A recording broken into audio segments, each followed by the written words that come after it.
Good morning, everyone. Bonjour à tous. Lundi, j'ai eu la chance de rencontrer des gens incroyables aux premières lignes de la campagne de vaccination de masse à Montréal. Que ce soit des pharmaciens qui conservaient les doses à la bonne température ou les infirmières qui administraient les vaccins, c'était remarquable de voir tout le monde travailler en équipe. L'organisation au centre de vaccination était impressionnante et ensemble, on va faire en sorte que le plus de gens possible soient protégés le plus rapidement possible. Vaccines are the path out of this pandemic. And that's why securing doses and getting them to the front lines is my number one priority. Yesterday, you may have heard that the White House is talking about sending Canada 1.5 million doses of AstraZeneca. We're finalizing an agreement with on this with the American administration as we speak. This is something that Minister Anand and I have raised a number of times with the President and his team. We're working closely and very well with the Biden administration on many fronts, including vaccines. I want to thank President Biden for his collaboration. Canada and the U.S. are each other's closest friends and most important allies, and I know we'll continue working to keep Canadians and Americans safe, beat this virus, and rebuild strong, thriving economies together. Tout vaccin approuvé au Canada est sécuritaire et vous pouvez le recevoir en toute confiance. C'est vrai pour celui d'AstraZeneca, de Pfizer, de Moderna et de Janssen. Hier, Santé Canada a participé à une réunion de l'Agence européenne des médicaments durant laquelle il a été confirmé que le vaccin d'AstraZeneca est sûr et efficace. Le meilleur vaccin pour vous, c'est le premier qui vous est offert. Ces vaccins vont vous aider à rester en sécurité et protéger ceux que vous aimez. We've already delivered over 4.7 million vaccine doses to the provinces and territories. And this week, we got more good news about shipments from Pfizer. Last Friday, I said that we would have 1 million new Pfizer doses every 7 days between March 22nd and early May. Well, yesterday, we confirmed that we will continue to receive over 1 million doses a week through to the end of May. Everyone who wants to will be fully vaccinated by the end of September, as we've been saying for months. Yesterday, we also approved the deployment of the Canadian Armed Forces to northern Manitoba in order to help roll out vaccines in First Nations communities that are otherwise hard to reach. This is about working in partnership with First Nations on their efforts to get as many people vaccinated as soon as possible. The Armed Forces are currently doing detailed planning of the deployment for up to 23 communities in northern Manitoba. Again, I want to thank all of our members of the Armed Forces who step up time and time again to keep Canadians safe. Pour mettre fin à la pandémie, pour rebâtir suite à la crise économique mondiale, on doit tous travailler ensemble. Hier, j'ai parlé avec la directrice générale du Fonds monétaire international, Kristalina Georgieva, à propos de la relance économique à l'échelle mondiale. Il faut rebâtir et il faut le faire d'une façon qui bénéficie à tous, y compris et surtout les plus vulnérables. La directrice générale Georgieva et moi avons discuté du rapport annuel du FMI qui souligne les effets positifs et concrets de nos actions pour soutenir les Canadiens à travers cette crise. Mercredi, j'ai aussi parlé avec le premier ministre de l'Italie, Mario Draghi. Nos deux pays sont des partenaires de longue date liés par nos populations et nos valeurs. Le Canada accueille avec enthousiasme le leadership de l'Italie dans le cadre de sa présidence du G20 de cette année. Le premier ministre et moi avons, entre autres, discuté des mesures visant à permettre aux familles et aux entreprises de passer à travers ces moments difficiles.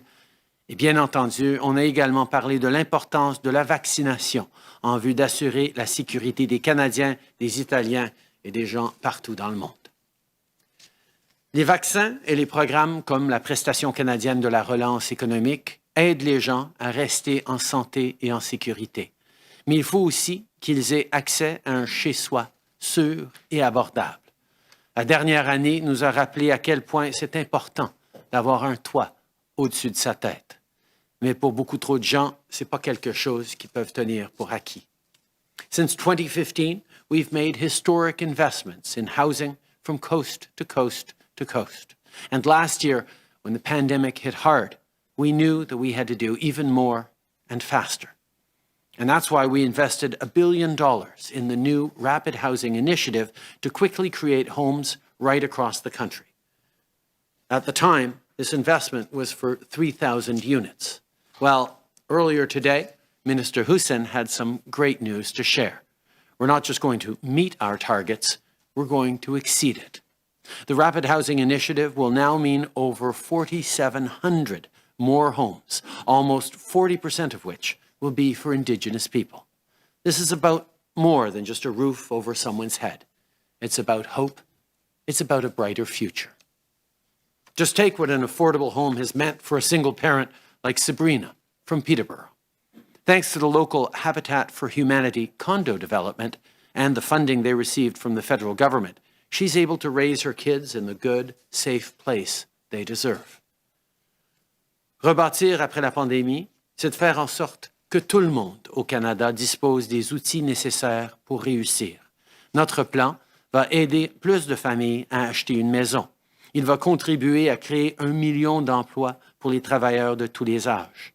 Et notre plan va permettre à l'ensemble des Canadiens de faire un retour en force vers un avenir meilleur et plus solide. Finally, let me say a few words about Michael Spavor and Michael Kovrig. Michael Spavor's hearing took place earlier today. The court has not yet pronounced a verdict. Michael Kovrig's hearing is scheduled for Monday. Let me be very clear. Their arbitrary detention is completely unacceptable, as is the lack of transparency around these court proceedings. Our top priority remains securing their release. We will continue to work tirelessly to bring them home as soon as possible. I want to thank our many, many international partners, friends, and allies for their solidarity and support. Going forward, we will continue to be in close contact with the families during this difficult time. To their loved ones, know that today and every day, Canadians are with you and thinking of both Michaels. Merci beaucoup.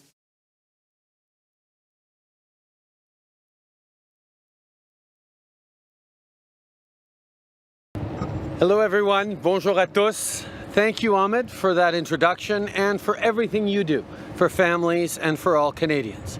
It's also great to be here with Minister Alhabra and with our whole Brampton team, Kamal, Sonia, Maninder, and Ruby, for this important announcement today. I want to start today by thanking people across the country for everything you're doing to help beat COVID in Canada. When you roll up your sleeve to get vaccinated, you keep yourself and others safe, and you keep us all on the right path to end the pandemic once and for all. Your efforts are paying off.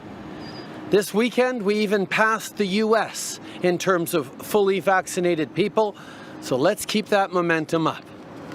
The science is clear. These vaccines are safe and effective. And for those of you who think a first or a second vaccine shot isn't necessary, I ask you to reconsider. Vaccines prevent you from getting sick, from going to the hospital, and from getting your loved ones sick. Now is the time to do it. So if you haven't already done so, make sure you book an appointment and get the shot. We're expecting 7.1 million Pfizer and Moderna doses to arrive in Canada this week. The shots are there for you, and that's good news all around. Thanks to the rising vaccination rates and declining COVID-19 cases, we're able to move forward with adjusted border measures. As long as things stay on the right track, we'll open our borders on September 7th to any traveler who's fully vaccinated with the Canada-approved vaccine at least 14 days before arriving. As a first step, on August 9th, we will be opening non-essential travel to Americans who've been fully vaccinated for at least 14 days. This is in recognition of our unique bond, especially between border communities. À partir du 7 septembre, on va rouvrir nos frontières pour les voyageurs pleinement vaccinés depuis au moins 14 jours avec un vaccin approuvé au Canada. Comme première étape, on va commencer par rouvrir les frontières pour les Américains pleinement vaccinés à partir du 9 août. On continue de suivre une approche mesurée pour la réouverture des frontières. La santé et la sécurité des Canadiens demeurent notre priorité absolue et on ne va jamais faire de compromis là-dessus. Now, on to today's announcement. The people of Brampton have shown true resilience over the last year and a half. I know it hasn't been easy. You've all had to adapt in many different ways. So many of you have made big sacrifices and faced loss. But what didn't change throughout it is the tremendous community spirit here in Brampton and your devotion and commitment to being there for each other. Your very own Member of Parliament, Kamal Khera, proved that when she returned to work as a nurse at the height of the pandemic. Thank you, Kamal. You've inspired your community. You've touched the lives of so many with your dedication and your hard work. Today, we're here because too many Canadians are still facing very real obstacles when it comes to housing affordability and availability. Since 2015, in Brampton alone, we've funded more than 1,600 housing units to tackle the issue. Across the country, we've implemented programs like the First-Time Homebuyers Incentive, which provides support to make mortgages more affordable for younger Canadians. In addition, our rental construction financing initiative has leveraged billions of dollars in private investments to build tens of thousands of new, affordable rental units in communities large and small. These are significant accomplishments. Nonetheless, we're looking to the future, knowing we need to do more. That's why Minister Hussen and Deputy Prime Minister Freeland have brought together leaders from all orders of government and across sectors to tackle this pressing issue. We're working hard to develop solutions that will increase the supply of housing for Canadians, from affordable rental units to ownership options. The pandemic has only worsened housing gaps and inequalities, and we know that Canada needs more housing options and fast. Today, I'm joined by our Brampton team to announce the construction of 302 new affordable rental units here at Mount Pleasant Village. We're building a 26-story residential tower so that hard-working middle-class Canadians will be able to live close to where they work. Take a young grocery store worker who wants to stay in this community but simply can't afford to buy a home and needs more rental options close to their workplace. This is who these affordable units are for. Today's announcement is about increasing the rental supply in Canada, something that has been overlooked for far too many decades. L'annonce d'aujourd'hui fait partie d'un programme qui continue d'aider les familles qui se sentent exclues du marché du logement partout au pays. Alors qu'on travaille à rebâtir en mieux après cette pandémie, le logement abordable reste en tête de notre liste de priorités. More and more young professionals, families, and multi-generation households are setting roots here in Brampton. The city is growing at a record speed. We know that buying a home has become beyond the reach of far too many families. That's why we're delivering innovative solutions. We're also finding new ways to create good-paying jobs while we're at it. Take our latest budget investment of $300 million to convert vacant commercial property into hundreds of rental housing units. This is an opportunity for property owners and communities to explore converting excess space into rental housing, thereby making urban communities like Brampton more livable and more affordable. We're also exploring ways to unlock public land as a tool to create affordable units and innovative pathways to home ownership, including rent-to-own models. This kind of leadership and innovative approach to housing is what this country needs.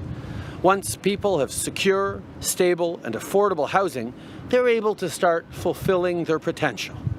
That's why we shouldn't think of housing as just a problem, but also as a solution.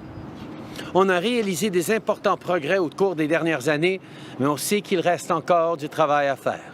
Et c'est exactement pour ça qu'on est ici aujourd'hui. Le logement fera toujours partie de la solution pour des communautés plus en santé, mais aussi pour attirer et retenir les travailleurs et développer notre économie. As a government, we're in your corner. We'll continue to support our recovery, create middle-class jobs, and boost economic growth, and together, we'll keep building a better Canada and a better future for everyone. Thank you very much. Merci beaucoup.